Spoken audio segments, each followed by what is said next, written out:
In a recent video, Sandman addresses dominance between males, and in some of the comments there were people talking about true force loneliness and taking the black pill, in that men cannot even trust other men on top of trusting women, and that in all circumstances, or at least for the most part, we are trying to just dominate one another.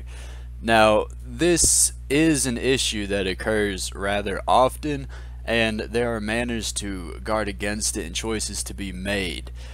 In a variety of games, you can find that cooperation is beneficial to all members as well as defecting beneficial to certain members, and that certain strategies have to be employed in order to cooperate or defect from the other player. There is also the concept of utility, and it is that whatever a person desires in the games that we play on a daily basis is the utility that they will be searching for.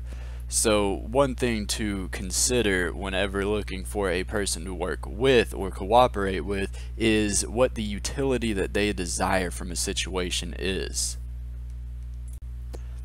A couple of games that help us understand this situation are the Prisoner's Dilemma and the Stag Hunt. So the Prisoner's Dilemma is a situation in which two cops were to take two criminals that have committed a crime, but they don't have enough evidence completely to stick them in jail. So they offer them a deal in which they must simultaneously decide without knowledge of the other player's move if they're going to rat the other person out or if they're going to stay quiet. You can see in this payoff matrix that if both stay quiet, they get the second best outcome for each player, though it appears to be the most reasonable outcome because each of them are going to get 5 years. But if they were to know that the other person was going to stay quiet, they could deviate profitably to ratting the other person out and get 0 years, letting the other person get 20 years. It is all about their best interest for their game utility. So, given that either player will always want to rat out because they can profitably deviate in that no matter the circumstances, because when both rat, then they get 10 years apiece as opposed to the 20 if they were to stay quiet and the other person were to rat, you end up in the lower right quadrant of the Prisoner's Dilemma. Now, this is only for one-time versions of this game. There has been a lot of study on the iterated version of Prisoner's Dilemma. There are examples of how this can work in natural populations of animals. First, I will talk about the strategies devised by programs to play iterated Prisoner's Dilemma games designed by game theorists. There were, of course, the people that were defecting every time, because that is the correct strategy in a single Prisoner's Dilemma game. But there was a program that one person wrote that over the course of all the games ended up with the most points of all the others. It was known as tit for tat.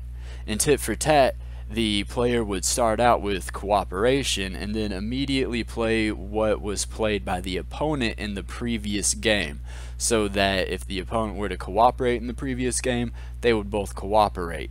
If the previous opponent defected, then it would start to defect until the opponent cooperated, and then it would see if the opponent was willing to cooperate repeatedly.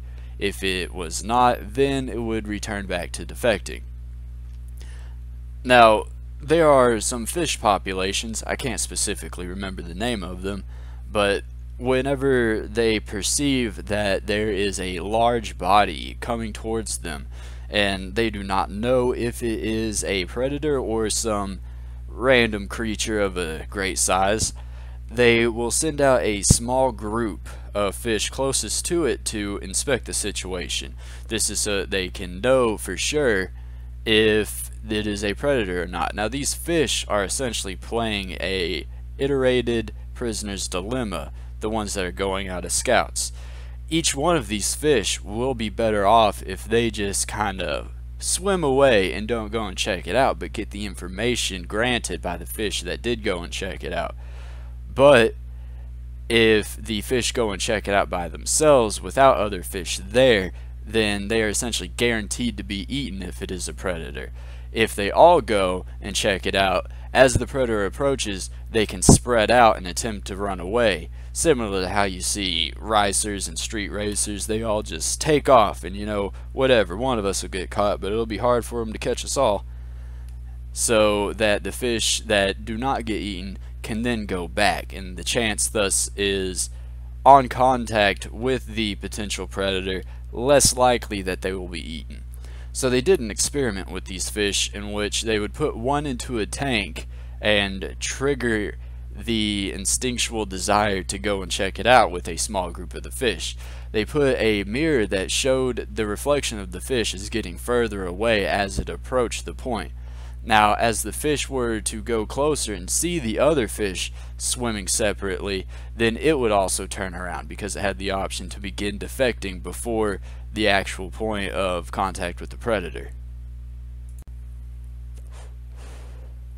Another game that exists gives us a little hope for the potential of cooperation in certain circumstances: the stag hunt. On this payoff matrix, it is beneficial to cooperate and hunt the stag as opposed to the hare. If both players are to cooperate and hunt the stag, which would take all of their combined hunting prowess, they will both get 3 points of utility. If one were to hunt a hare and the other were to hunt the stag, he will get 2 points of utility for being able to hunt multiple hares, as the population of hares belongs solely to him in that attempt. The other player will get nothing for attempting to hunt a stag and waste his time. If both players were to hunt the hare, then they will deplete the population of hares between the two of them, thus getting only 1 point. Now, if they were to both hunt hares, there is no option that they could choose that would profitably deviate. But if only one player were to hunt a stag and the other person were to selfishly guarantee himself the hare, then he would regret his choice, as he could have gotten more points of value having hunted the stag. Now, in drawing parallels between these games and the relationships you may develop throughout life, it is important to recognize that the game you think you are currently playing may not be the game that the other person is trying to play.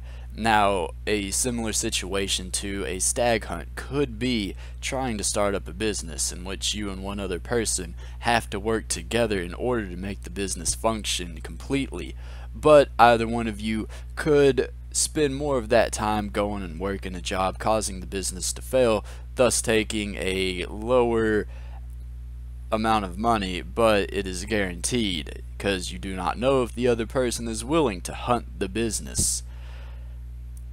Now, recognizing that one person is capable of doing this or not is going to be an important facet. Also, recognizing the utility that they choose. If the other person isn't as dedicated to that idea of creating a business, then the payout for the creation of that business, as their perception dictates, might not be creating a stag hunt game for them to play. Now, there was an interesting video about the Game of Thrones presented by, I believe, Charisma on Command. I'll be checking that out and putting a link of it in the description. In this video, it talks primarily about how Tyrion Lannister, the dwarf, operates within this Game of Thrones. That he asks quite frequently what it is that people want, and he uses their desires as a means to achieve his goals. When he can help them get their desires, he can dictate a manner that will promote himself at the same time that they achieve their desires. And quickly, when one of the desires that he knows they want will not work, he automatically switches to another thing that they find as valuable in an attempt to persuade them. And so, for the core theme of cooperation among individuals and knowing if it is achievable or not for any certain one, I would say to probably follow the idea of Tyrion Lannister in finding out just what it is another person wants. If you truthfully know what it is that they want, then you should be able to accurately tell if they are willing to cooperate with your desired value. If you do not have the same value that you are chasing, then it is probably best to just not interact with that person. Please remember, life's a game. Play it.